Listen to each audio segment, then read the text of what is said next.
Hello everybody, my name is Tazmyn-may. No wait, what did I used to say? Hello everybody, my name is Tazmyn-may and welcome back to my channel TeaBooksAndTazmyn. It's been a while. Hello, it's been just shy of 2 years since I was last here. A lot's happened then.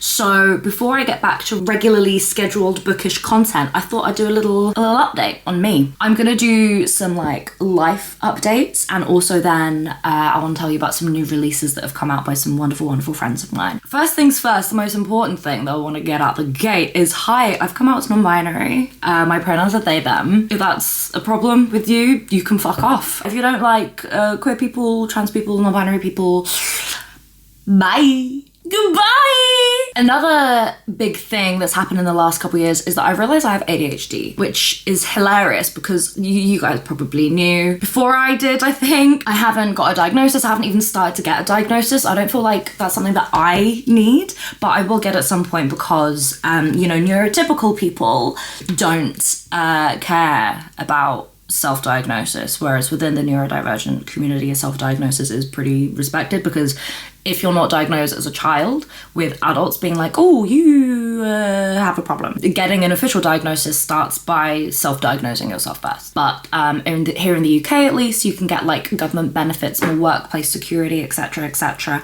if you have an official diagnosis. So that's something that I want to do at some point. Have I ever talked about the brats on this channel? They've made a comeback in the last couple years. That's making my life so much better. I think you guys know that Jean Menges is one of my best friends. I've certainly been on her channel. I don't know if she's been in my... Yes! One of my last videos that I did, I think, was a bookshop tour of Edinburgh. No, that might have been on Penguin. Okay, right. So I also used to do videos for Penguin platform. That stopped. They kind of just don't do stuff anymore. The YouTube channel. They're still on Instagram, and Penguin has a new TikTok account called House of YA, which is run by one of my dear friends, Faith. So if you don't know about that, go check that out as well. My brain just did about 3 steps and I didn't keep up with it. Penguin. Oh yes. Okay. Jean has gotten, my American, has got hugely into dolls over lockdown and out of lockdown because it brings her joy. And I've caught the bug. So I've been repurchasing some ones from my childhood and finding some old ones from my parents' attic. So this is like a new, I've had this desk for a while, but I've like redone it, and I'm hoping to get some like maybe some My Little Ponies and some baby brats up there. My favourite Bratz dolls to collect are the Bratz babies. My actual infant children. I joined TikTok a couple months ago. I very much did that initially because I've been YouTube and Instagram based for like 9 years, and obviously I stopped YouTube for nearly 2 years. All of the like kind of work opportunities that I was having from Instagram, they were all going to TikTok. There was one particular event that happened, I won't say what it is, but I'd worked with them before, and then it happened again and I didn't hear from them, and I was like, no, this particular thing means so much to me. I will do whatever it takes to be a special person in their books again. So it was literally because of this one thing that I joined TikTok, and for a long time I was posting every single day. I'm kind of posting a couple times a week at the moment, and I'm really proud of myself, and I'm also really enjoying it. I've made some lovely friends through that in the way that I did organically through YouTube and Instagram back in the day. I haven't had any negativity on TikTok so far. Obviously I'm still very, very small, so I'm sure it will come in the future, but so far I've had an incredibly pleasant time on TikTok. I'm just called Tazmyn-may over there. Oh, also I spell my name differently now. That's because, oh my god, I haven't even told you about my real job.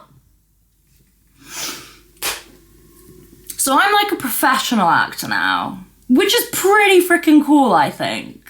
Like, I wanted to for forever, and last year I made my West End debut. Earlier this year I had a really small role, but I had a role in a new Netflix show called which is coming out, I want to say sometime next year. If I bleeped that then, that's because I'm not allowed to say it. I'm gonna have to check with my agent. I don't know if I can say. So yeah, last year I did a show called Cyrano de Bergerac. We started at the Harold Pinter Theatre in London on the West End, just off of Leicester Square. We were in London with that show for, I want to say 6 weeks, and then we went to Glasgow because the lead actor, James McAvoy, is from Glasgow, and they wanted to do like a few shows there. And so we were there for like 2 weeks, and then we went to New York. So I worked in New York last year, mads. We were off Broadway in order to keep the price of tickets down, but we were at the Brooklyn Academy of Music, which is fucking spectacular. So I lived in New York for 3 months. We were performing there for 7 weeks. It was 1 week longer than our London run. The day before I was meant to leave, I tested positive for COVID. So I stayed for an extra week and lived with Monica Kim. It's insane thinking about everything that I've done in the last couple of years and trying to condense it down into just like one video. Because Monica is now one of my closest friends, and even though they live in America, we see each other multiple times a year because they're able to travel a lot being a full-time freelancer. Even just this year, I'm pretty sure Monica stayed with me twice. We've already got in the diary that they're coming back in February, which is super exciting, and hopefully I'll be able to go back to New York. I really, really want to go back sometime next year. Jess and I are still flatmates. Jess and I are still best friends and lovers, except she has a boyfriend now. I'm sorry. And I'm not the boyfriend. I'm not upset that you're dating a man. That's perfectly acceptable. Bye, Erasure. No, thank you. I'm just upset that it's not me. But we're soulmates. People still think that we're a couple when we're on the tube together. So it's okay. No, I actually love him. There are like maybe 3 men in this world that I can stomach, let alone love. He's a good one. He's a good one. He actually painted something. It's a nude of Jess. No, I'm kidding. He painted this of our cat. How gorgeous is it? From Tommy Wom. That's his legal name. Captain Tommy Wom of the HMS Titanic. Can you tell now that I have ADHD? She just like, no.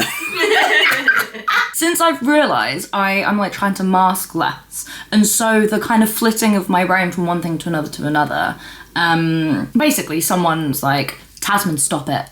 One thought at a time. Think one thing, say one thing, finish that, and then the next. And it was around that time that I was realising that I had ADHD, and I was like, I think that's a hate crime. I don't think you're very nice, sir. So I'm like, no, fuck you. I'm not going to do one thing and then another, you boring ass neurotypical bitch. I can't remember if I met Rowan and Connie before or after I did my last YouTube video. And even then, I didn't really do vlogs and stuff back then. So Rowan Ellis and Connie Glynn are 2 of my best friends in the whole wide world. We're a little throuple. A little platonic, yet also deeply homosexual throuple. They're my everything. And they're both moving further away from me. So nice to see that that's reciprocated. I was talking about acting, I think. Yeah, so I did that. So that's like my thing now. I do that. I had a small role in something else on TV, British TV later on in the year that was really silly and fun. And I had a really good time doing it. It was BBC's Doctors. I played a little bitch. Basically, May just sent me the script and was like, this is perfect for you. What do you mean? What do you mean? I completely agree, but what do you mean? January, February, March, not consistently, not the whole time. I only went back and forth for like a couple of days shooting at a time.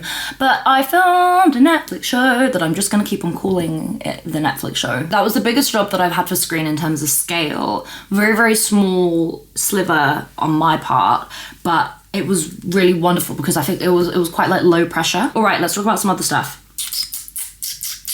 I'm friends with like loads of authors now. So because I worked, of course you know that I knew Rowan because Rowan is the one that hired me for Penguin Platform. And then summer of 2021, Rowan had a picnic and invited loads of people from her life. I lost my mind because I used to watch Connie on YouTube and I was like, oh my god, they're so cool. And then we became best friends.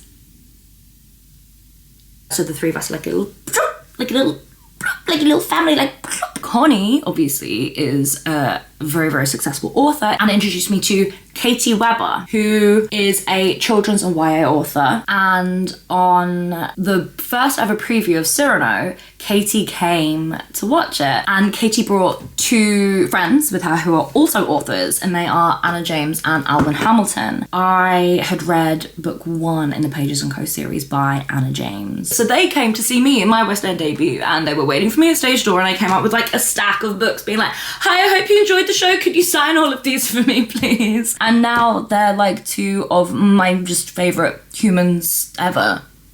I love them. Now I'm going to talk about some books. I'm going to just go in order of this pile, which is not chronological in any way, but one of the most recent releases is the 6th and final book in the Pages & Co series by Anna James. This is called The Last Bookwanderer. Book 1 is one of my favourite books ever. I loved it so much. It was absolutely fantastic. Have I read any more? No, because I'm a bad person and bad friend. The book launch was so magical. There was like a photo booth, which was so fun. You know what, I'm just gonna insert the pictures here for you. But they also took the most non-binary finery picture of me of all time, and it's absolutely my favourite picture of me ever now. Like, this is how I wish to be perceived for the rest of my life, and that is Woodland Fae Prince.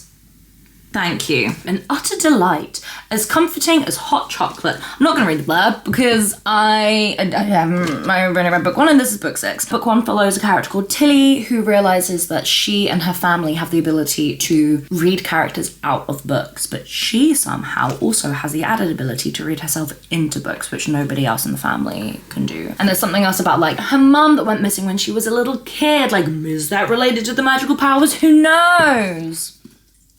Excellent. Next up are 2 books by Katie and Kevin Tsang. The most recent book in the Dragon series is Dragon Force Book 1, Infinity's Secret, which is the spin-off to the Dragon Realm series that they wrote together.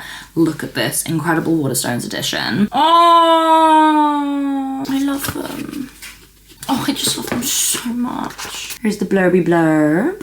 These are the books in the original series, books 1, 2, 3, 4, 5, and then the World Book Day little short mini one. And then this is the spin-off series. Who the fuck gets spin-off series in middle grade books? No one. It's absolutely unheard of.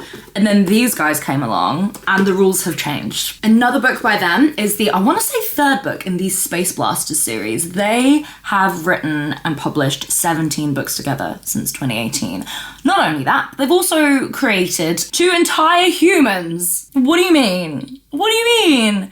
If you have 2 entire humans, how the fuck do you have time to create 17 books? Ridiculous. Unbelievable. It's fake news.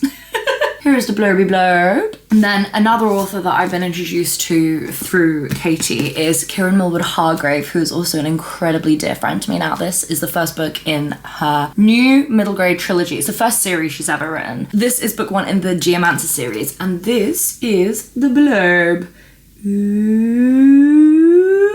For our daughter, the start of my greatest adventure. I want to eat her daughter. The next book I want to show you is Please Do Not Touch This Exhibit by Jen Campbell. I love this cover so much. Please Do Not Touch This Exhibit explores disability storytelling and the process of mythologizing trauma. Jen is an astounding author. I've read some of her previous works. She's phenomenal. She also has a YouTube channel. She is also a book critic, reviewer, let's say. I don't think critic's the right word, and judges on loads of like literary panels and all sorts of stuff. So I will link her social media and everything down below. I'll leave everyone's social media and things down below. A new friend of mine who I literally met for the first time very recently is Cargill-Martin, and this is her first non-fiction book called Messalina, a story of empire, slander, and adultery about the ancient Roman empress Messalina. She did a talk the other day, and then we went for drinks afterwards with Erica from Moan Inc., who's another new friend of mine. I'm going to be on her YouTube channel soon, so go check that out. This is the blurby blurb for Messalina. This next book, the penultimate book, came out yesterday as of when I'm filming this. Hopefully this video will go up in the next couple days. And that is Live Like a Goddess by Jean Menges. Life lessons from legends and lore, illustrated by Taylor Dolan. I did a kind of a deeper unboxing of this and the little gifts from the publisher on TikTok, so go check that out. Here's the blurby blurb. Less of an imminently new release, but the other most recent book that Jean brought out is Goddesses and Heroines, illustrated by Katie Ponder. The third book together, encyclopedia that they did for children with DK, the first of which were Greek myths and then Egyptian myths. I also did a kind of like a deep unboxing of this on TikTok as well, which I'll leave linked down below so that you can get a closer look at all the illustrations. All right, I need to leave now. If you have any more questions about what the fuck I've been doing the last few years, please let me know. I hope you enjoyed it, and it's so nice to be back. I'm really, really excited. Thank you for having me back. Or editing Tasman, put this in earlier. So cute. Sorry.